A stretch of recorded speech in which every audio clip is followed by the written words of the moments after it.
नमस्कार, स्वागत है आपका एबीपी गंगा में। मैं भवदेश। बुलेटिन की शुरुआत करते हैं बड़ी खबर प्रयागराज से है, जहां पर अतीक अशरफ हत्या मामले में परिवार अब सुप्रीम कोर्ट पहुंच गया है। अतीक के परिवार ने सुप्रीम कोर्ट में याचिका दाखिल की है। आयशा नूरी ने सुप्रीम कोर्ट में याचिका दाखिल करके जांच की मांग की है। दोनों की हत्या की न्यायिक आयोग से जांच कराने की मांग की गई है और सुप्रीम कोर्ट के रिटायर्ड जज की अगुवाई में जांच आयोग के गठन की मांग की गई। अतीक के बेटे असद के एनकाउंटर की भी जांच की मांग उठाई गई है और इस पूरे मामले में 3 जुलाई को सुनवाई हो सकती है। उमेश पाल शूटआउट केस में आरोपी अतीक अहमद और बहन आयशा नूरी ने याचिका लगाई है। मेरठ में आयशा नूरी के घर ठहरा हुआ था 5 लाख का इनामी बमबाज गुड्डू मुस्लिम। तो ये इस पूरे मामले में अपडेट है। सुप्रीम कोर्ट की रिटायर्ड जज से जांच की मांग की गई है और इस मामले में 3 जुलाई को सुनवाई हो सकती है। तो अतीक अशरफ हत्या मामले में अब परिवार सुप्रीम कोर्ट पहुंच गया है और अतीक के परिवार ने सुप्रीम कोर्ट में दाखिल की है याचिका। आयशा नूरी ने सुप्रीम कोर्ट में याचिका दाखिल कर जांच की मांग की है। दोनों की हत्या की न्यायिक जांच कराने की मांग की गई है। सुप्रीम कोर्ट के रिटायर्ड जज की अगुवाई में जांच आयोग के गठन करने की मांग उठाई गई है। अतीक के बेटे असद के एनकाउंटर की भी जांच की मांग हुई है और 3 जुलाई को इस पूरे मामले में अगली सुनवाई हो सकती है। आपको बता दें कि उमेश पाल शूटआउट केस में आरोपी अतीक अहमद और बहन आयशा नूरी, मेरठ में आयशा नूरी के घर ठहरा हुआ था 5 लाख का इनामी बमबाज गुड्डू मुस्लिम।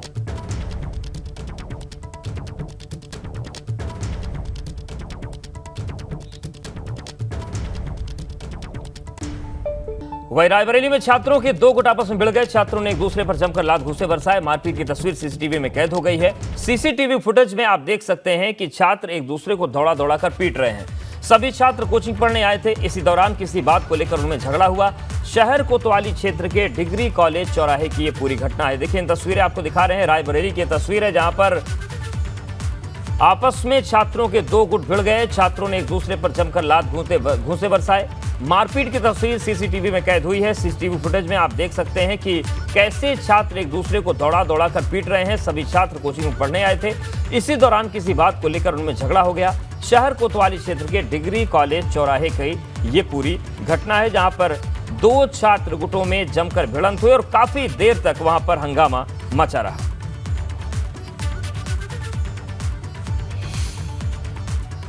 और अब बात करते हैं रायबरेली की, जहां से खबर आ रही है। यहां पर बाइक और साइकिल सवार छात्रा को बचाने के चक्कर में एक पिकअप अनियंत्रित होकर पलट गई। हादसे में छात्रा गंभीर रूप से घायल हो गई है। हालांकि पिकअप चालक और बाइक सवार बाल बाल बच गए। हादसे की सूचना के बाद NHAI की टीम मौके पर पहुंची और बाधित हाईवे को खुलवाने की कोशिश की गई। लखनऊ प्रयागराज हाईवे ओवरब्रिज पर यह हादसा हुआ है। तो देखिए किस तरीके से पिकअप पलट गई और बताया जा रहा है कि बाइक को बचाने के चक्कर में यह हादसा हो गया। लखनऊ प्रयागराज जो रूट है वहां के फ्लाईओवर पे घटना हुई और चूंकि फ्लाईओवर पर यह पिकअप पलटी थी, ऐसे में जाम की स्थिति बनी। उसके बाद फौरन NHAI के जो अधिकारी थे वो मौके पर पहुंचे और जो परिवहन था उसको सामान्य करने की कोशिश की।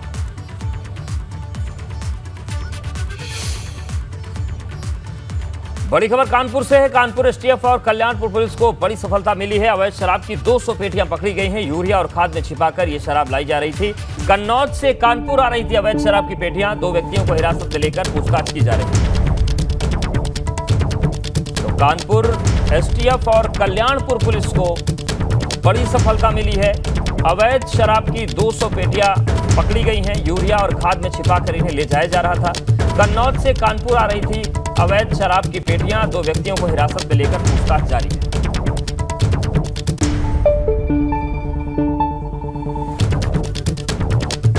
तो कानपुर STF और कल्याणपुर पुलिस को बड़ी कामयाबी मिली है।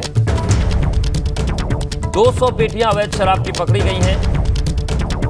यूरिया और खाद में छिपाकर इस शराब को ले जाया जा रहा था, लेकिन इसे पकड़ा गया और पुलिस इस पूरे मामले पर अब कानूनी कार्रवाई कर रही है।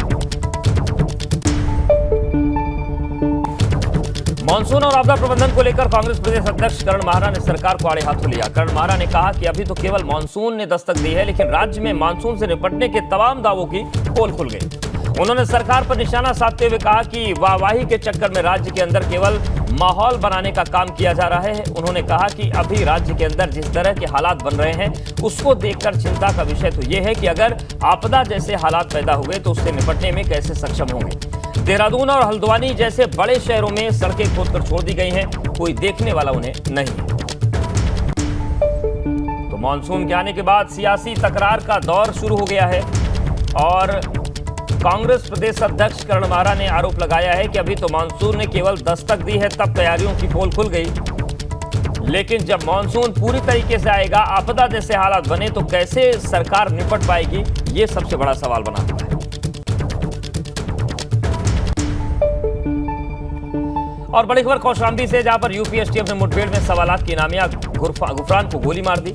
शातिर बदमाश के सिर पर गोली लगी है। जिला अस्पताल में बदमाश की इलाज के दौरान मौत हो गई। तो लखनऊ के डिप्टी एसपी डीके शाही के नेतृत्व में यह मुठभेड़ हुई। प्रतापगढ़ के आजाद नगर कोतवाली का रहने वाला था बदमाश गुफरान। 27 वर्षीय बदमाश के खिलाफ गंभीर धाराओं मुकदमे दर्ज हैं। बदमाश के पास से कई अवैध असलहे भी मिले। मंझनपुर कोतवाली के समदा चीनी मिल के पास यह मुठभेड़ हुई।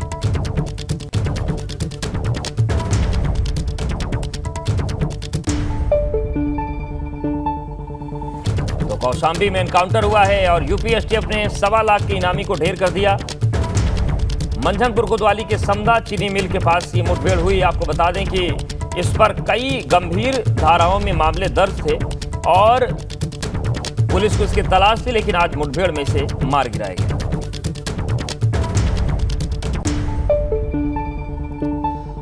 बड़ी खबर फतेहपुर से भी है, जहां पर पिन्नी खाने से परिवार के 7 लोग बीमार हो गए। प्रसाद खाने के बाद गांव की महिलाओं समेत 7 लोग बीमार हो गए। सभी लोगों को जिला अस्पताल में भर्ती कराया गया है।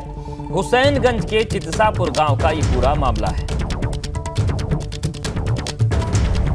तो बड़ी खबर फतेहपुर से है, जहां पर पिन्नी खाने से परिवार के 7 लोग बीमार पड़ गए। प्रसाद खाने के बाद गांव की महिलाओं समेत 7 लोग बीमार हो गए। सभी लोगों को जिला अस्पताल में भर्ती कराया गया है। तो हुसैनगंज के चितसापुर गांव का ये पूरा मामला है।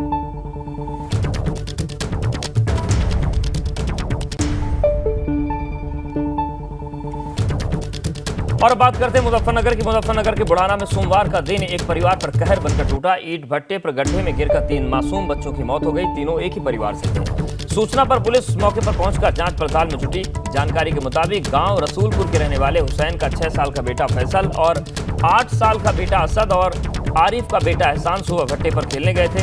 बारिश के पानी में खेलते खेलते वो गहरे गड्ढे में गिर गए। उनकी मौके पर ही मौत हो गई। घटना की सूचना मिलते ही ग्रामीण मौके पर पहुंचे और किसी तरह उन्हें बाहर निकाला गया।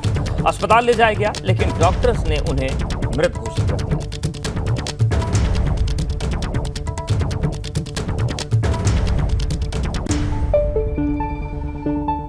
और बड़ी खबर रायबरेली से भी, जहां पर संदिग्ध परिस्थितियों में नहर में एक युवक गिर गए। नहर में डूबता देख स्थानीय लोगों ने पुलिस को सूचना दी। मौके पर पुलिस पहुंची और गोताखोरों के जरिए रेस्क्यू शुरू किया गया।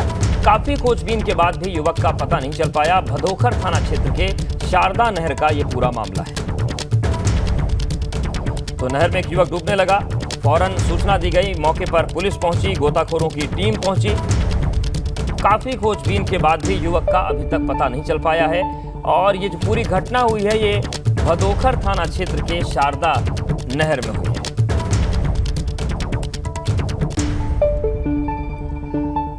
प्रयागराज के जैतवाड़डीह रेलवे पुलिया के पास श्रद्धालुओं से भरी बस पलट गई। इस हादसे में करीब 15 लोगों के घायल होने की सूचना है और सभी घायलों को स्थानीय लोगों की मदद से नजदीकी अस्पताल में भर्ती कराया गया है। आपको बता दें कि पड़िला महादेव मंदिर में पूजा अर्चना करने के बाद सभी श्रद्धालु वापस घर जा रहे थे।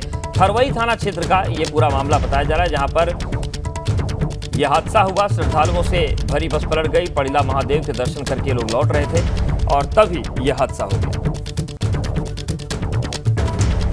जैतवाड़डीह रेलवे पुलिया के पास की घटना है। थरवई थाना क्षेत्र है प्रयागराज का, जहां पर ये बस पलटी है।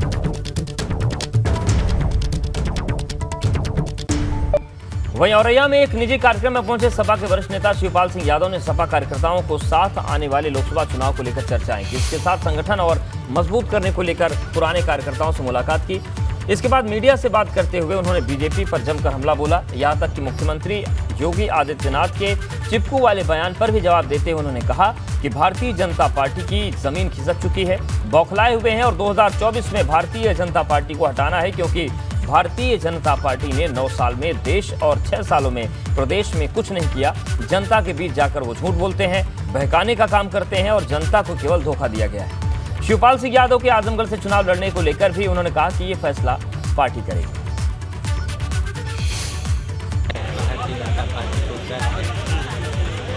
करके ये कुछ कर रहे हैं, अब उनकी समझ में तो आ नहीं रहा है। अब 2024 में भारतीय जनता पार्टी को हटाना है, क्योंकि भारतीय जनता पार्टी ने 9 सालों में इस देश और प्रदेश की जनता के लिए कुछ नहीं किया। प्रशासन ने जो जनता को बीच में झूठ बोला है, जनता को बहकाने का काम किया है, जनता को केवल धोखा दिया है। भारतीय जनता पार्टी के राज में कानून नाम की कोई चीज़ है नहीं। संविधान को वो मानते नहीं, कानून को वो मानते नहीं, तो इसलिए वो लॉ एंड ऑर्डर तो पूरी तरह से ध्वस्त है।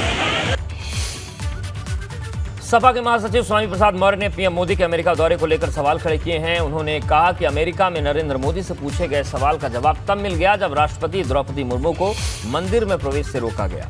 स्वामी प्रसाद मौर्य रायबरेली में छत्रपति शाहू जी महाराज की जयंती के मौके पर आयोजित कार्यक्रम में शिरकत करने पहुंचे थे, जहां उन्होंने कहा कि देश में जाति और धर्म के आधार पर विभाजन आम बात है।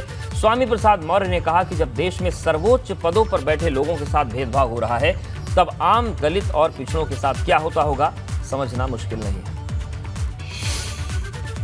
जिस तरीके से मानवाधिकार के जवाब देते देते माननीय प्रधानमंत्री थक गए और उनको कहना पड़ा कि भारत में जाति और धर्म के आधार पर भेदभाव नहीं होता, और अभी एक हफ्ता भी उनका बयान नहीं हुआ कि कल राष्ट्रपति को इस जाति अपमान के कड़वे सच का सामना करना पड़ा, तो जिस भारत में राष्ट्रपति जैसे पद पर बैठे हुए द्रौपदी मुर्मू को मंदिर में जाने के साथ भेदभाव के व्यवहार का सामना करना पड़ा, मंदिर में जाने से रोका गया, जाति अपमान का कड़वा सच उनके सामने आया, तो स्वाभाविक रूप से अमेरिका में कटघरे में खड़े किए गए प्रधानमंत्री जी का असली चेहरा खुल करके दुनिया के सामने आ गया।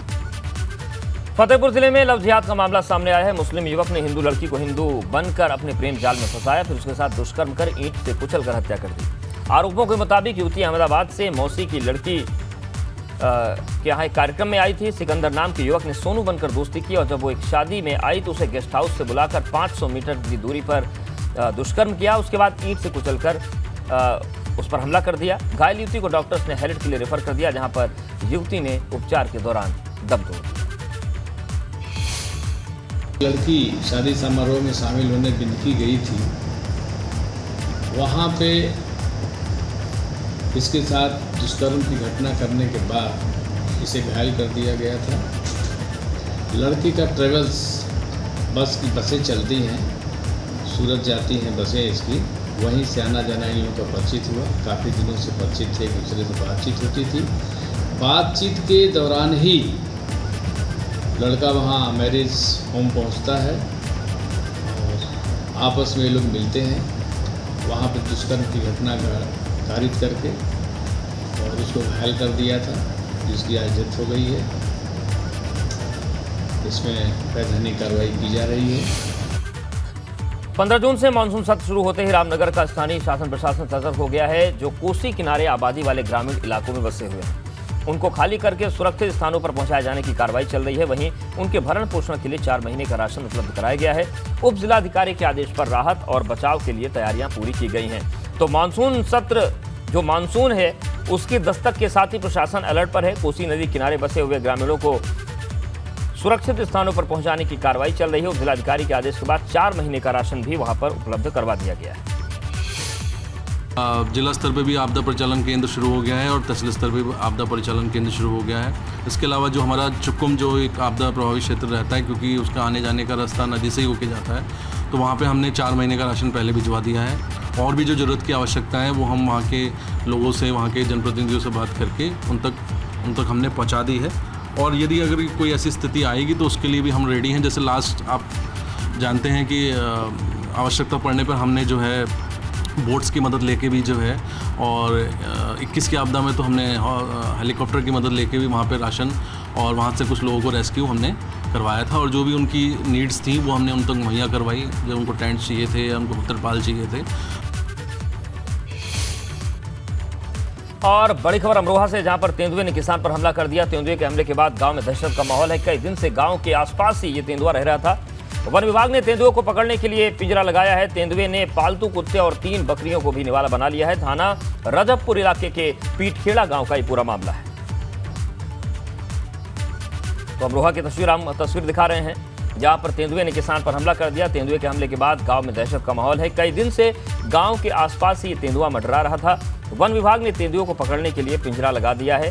तेंदुए ने पालतू कुत्ते और 3 बकरियों को भी निवाला बना लिया है। थाना रजबपुर इलाके के पीठखेड़ा गांव का पूरा मामला है।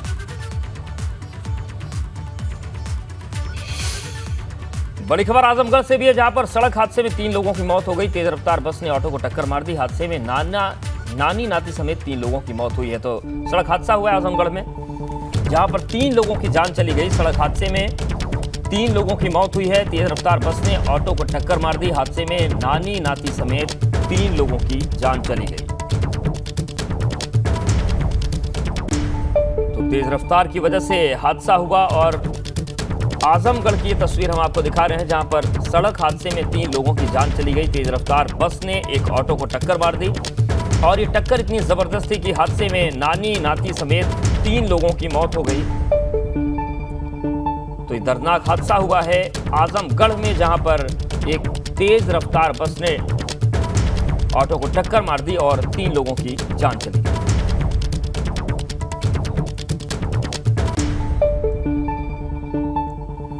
और श्रावस्ती पहुंची उत्तर प्रदेश की राज्यपाल आनंदीबेन पटेल। श्रावस्ती में राज्यपाल का जोरदार स्वागत किया गया। राज्यपाल ने डीडीआरसी भवन का अवलोकन किया। 2247 दिव्यांग जनों को 3806 कृत्रिम अंग और उपकरण देंगे। इसके बाद अधिकारियों के साथ समीक्षा बैठक भी करेंगे। तो श्रावस्ती पहुंची है राज्यपाल आनंदीबेन पटेल। श्रावस्ती में राज्यपाल का जोरदार स्वागत किया गया। राज्यपाल ने डीडीआरसी भवन का अवलोकन किया है। 2247 दिव्यांग जनों को 3806 कृत्रिम अंग और उपकरण देगी राज्यपाल।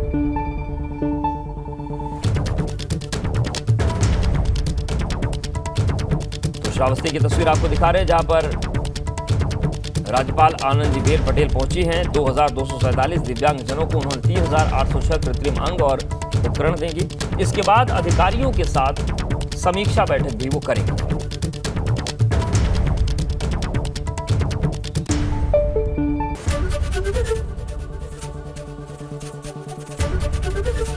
एबीपी गंगा, खबर आपकी, जुबान आपकी।